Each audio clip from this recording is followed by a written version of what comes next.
Avez-vous un mot pour conclure?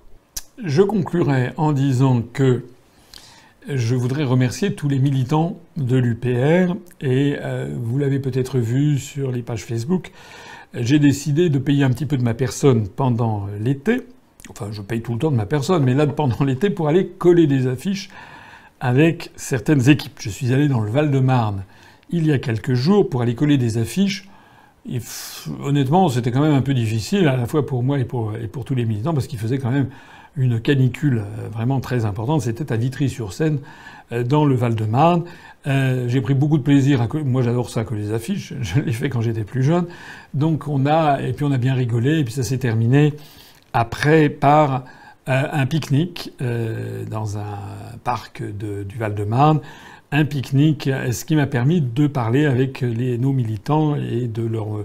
J'ai pu constater d'ailleurs qu'ils avaient tous finalement bon moral et que tout le monde attend avec impatience la rentrée, notre université d'automne, dont je rappelle qu'elle se tiendra à la fin du mois d'octobre, et puis bien entendu le lancement de notre campagne pour les élections européennes.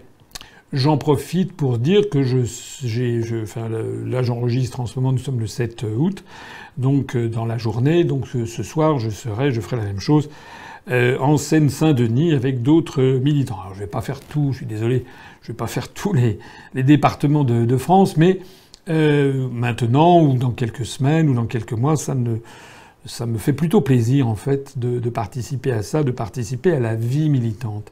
Un grand merci à tous les militants pour tout leur travail. Vous savez qu'on a un jeu maintenant de 19 affiches qui sont quand même très impressionnantes, qui sont bien conçues, avec des logos bien visibles, avec des couleurs qui sont... c'est vraiment pas mal. On va d'ailleurs faire de nouveaux tirages d'affiches, notamment celles sur l'Europe Titanic. Et puis on a également en cours quelques idées tout à fait intéressantes pour la suite des événements. Vous verrez ça. Je voudrais conclure par quelque chose, une réflexion qui m'est venue. Là, je crois que c'est vraiment très important ce que je vais dire. C'est que pendant que nous collions des affiches, on a été à un moment abordé par un couple qui nous regardait. Et Lionel Cahan, qui est notre responsable du militantisme dans le Val-de-Marne, qui a une efficacité absolument extraordinaire, que je salue ici pour son professionnalisme incroyable. Non seulement on colle les affiches, mais pendant que moi je colle les affiches, lui distribuait des tracts, puis il y en avait d'autres qui préparaient la colle, enfin voilà. Et donc il y a un couple qui nous voit et quelques échanges de mots commencent de façon non agressive, de façon, j'allais dire, normale. Mais la jeune femme dit je ne suis pas... Ah ben moi ça m'intéresse pas, je ne suis pas d'accord avec vos idées. J'ai dit pardon. Donc elle m'a dit je ne suis pas d'accord avec vos idées, je ne suis pas d'accord avec vos opinions. Et j'ai répondu à cette dame, je lui ai dit mais ce ne sont pas des idées, ce ne sont pas des opinions, ce sont des faits.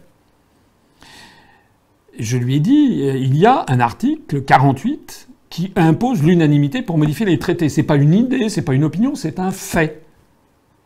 Il y a un article, l'article 63, qui interdit les réglementations aux échanges de capitaux. Voilà, ça n'est pas une opinion, c'est pas une idée, c'est un fait. Et donc je lui ai dit, est-ce que vous avez regardé les faits? Elle m'a dit, ah non, j'ai pas regardé les traités européens, de toute façon ça m'intéresse pas. Et là, si je vous raconte cette anecdote, c'est parce que je crois, on peut la multiplier, vous en avez tous des comme ça, on peut la multiplier par 1 million, 2 millions, 5 millions, 10 millions, 20 millions d'exemplaires. C'est-à-dire que nous sommes confrontés à un problème de fond, c'est que les Français confondent les faits et les opinions. En fait, je viens dire aux Français, je suis désolé, mais le Père Noël n'existe pas. Et moi, comme tout enfant, j'ai cru au Père Noël. C'est bien de croire au Père Noël. Et puis un jour, quand on grandit, on découvre que ça n'existe pas. Eh bien moi, lorsque j'ai créé l'UPR, je suis venu dire aux Français, en fait, le Père Noël n'existe pas. Voilà, la construction européenne, l'Europe ne nous donne pas d'argent, c'est nous qui en donnons à l'Europe. Il n'y a pas de subvention européenne, c'est de l'argent qu'on nous pique. D'ailleurs, la construction européenne n'a pas été inventée par les Français, ça obéit à des grandes orientations géopolitiques décidées par Washington. Et le Père Noël n'existe pas, c'est-à-dire que M. Macron ne va pas régler les problèmes tout simplement parce qu'il dit « pensez printemps, les amis ». Voilà. Donc la vérité, c'est vraiment très sérieux ce que je dis là. Je vous suggère d'y réfléchir et de le faire circuler autour de vous. C'est qu'il faut que les citoyens, s'ils veulent être des citoyens français dignes de voter aux élections et de voter en conscience, ils doivent se poser la question: est-ce que la personne qui me parle, qui se présente devant moi pour les élections, est-ce que c'est ce qu'on appelait jadis un beau parleur? C'est-à-dire, est-ce que c'est quelqu'un qui va vous raconter des salades, mais en le faisant avec brio, et donc vous allez y croire? Alors qu'en fait, si vous y réfléchissez un tout petit peu, si vous vérifiez ses dires, vous vous apercevrez qu'il vous ment ou qu'il vous berce d'espoirs illusoires qui n'arriveront jamais. Voilà. Donc, méditez bien ceci. Je pense que c'est peut-être l'obstacle numéro 1. Il y a une volonté chez les Français. Il y a d'ailleurs un professeur au Collège de France, Jacques Bouvresse, qui avait fait un cours là-dessus. La volonté de ne pas savoir. Il y a actuellement chez les Français, parce que, au fond et inconsciemment, ils ont bien compris que la France est en train de dégringoler. Au fond et inconsciemment, il y a énormément de Français qui ont un peu honte. Qui ont un peu honte que notre génération va peut-être être celle qui va être le fossoyeur d'un pays qui a 1500 ans d'âge.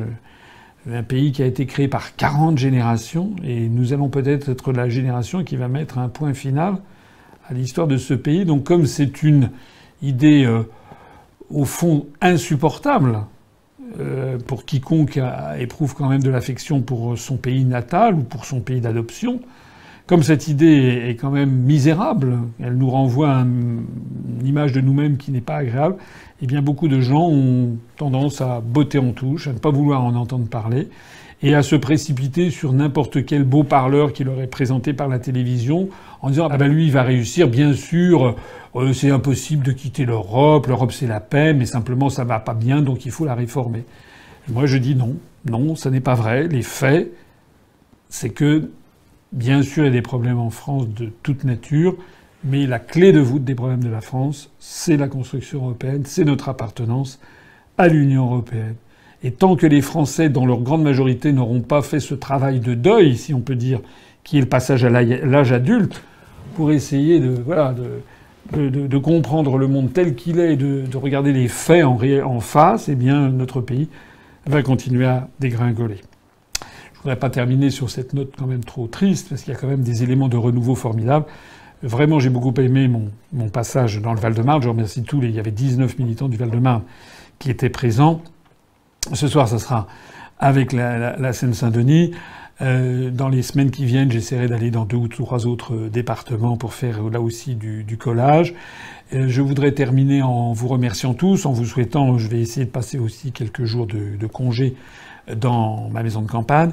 Je voudrais vous souhaiter à toutes et à tous de bonnes vacances. Et puis, je suis un peu désolé de revenir sur le sujet, mais il faut vraiment adhérer à l'UPR, faire connaître l'UPR. Le temps passe. À l'automne, nous allons entrer dans la campagne pour les élections européennes. Il faut absolument que vous vous abonniez en masse à notre chaîne UPR. Vous savez qu'à partir du mois de septembre, on va essayer d'avoir presque une émission par jour. On est en train de peaufiner la mise en place du studio d'enregistrement. Ça nécessite des fonds, ça nécessite de l'argent. Nous allons avoir une chaîne YouTube qui va produire beaucoup plus de contenu. Notre objectif, c'est que au moment des européennes, c'est-à-dire en mai prochain, nous ayons non pas 68 000 abonnés comme c'est actuellement le cas, ce qui fait d'ailleurs déjà de nous la 2e chaîne politique par le nombre d'abonnés sur YouTube, mais nous voudrions avoir, je ne sais pas moi, au moins 90 ou 100 000 abonnés, ou 120 000 abonnés. Voilà. Donc c'est gratuit, faites-le connaître, suggérez autour de vous que les gens s'abonnent à la chaîne YouTube de l'UPR. Il suffit d'aller sur YouTube, demander UPR, Union populaire républicaine officielle, vous arrivez sur la chaîne et il y a marqué abonnez-vous, vous cliquez sur abonner, c'est tout. C'est quand même pas compliqué, c'est absolument gratuit. Et vous aurez immédiatement à ce moment-là toutes les notifications dès lors que nous mettons en ligne une vidéo. Ça marche bien. Mon dernier entretien d'actualité, le numéro 66, au moment où je parle, on est à 120 000 vues, ce qui est beaucoup quand même pour un entretien d'actualité. Voilà. Abonnez à la chaîne UPR. adhérez à l'UPR. Adhérez à l'UPR. Franchement, nous avons besoin d'argent, nous avons besoin d'adhérents. Ça n'est pas normal qu'avec moi je rencontre en permanence des gens sur le terrain qui me disent c'est formidable, continuez. Et quand je leur dis êtes-vous adhérent, ils me disent ah ben non. Voilà. Et pourquoi non? Ah ben je sais pas, je veux être libre. Mais justement, si vous voulez être libre, il faut adhérer à l'UPR. Parce que si vous voulez être libre, il faut absolument sortir du carcan qui nous est imposé par notre appartenance à l'Union européenne. J'espère que vous avez suivi ces bons conseils. Je vous souhaite de bonnes vacances. Vive la République et vive la France. Retrouvez nos analyses, nos propositions, adhérez ou faites un don sur upr.fr. Retrouvez-nous aussi sur Facebook pour partager des idées et participer au direct. Twitter pour suivre les réactions de François Asselineau au jour le jour. YouTube pour ne rater aucune de nos vidéos. Pour nous aider à rétablir la démocratie, poussez-nous, abonnez-vous, partagez.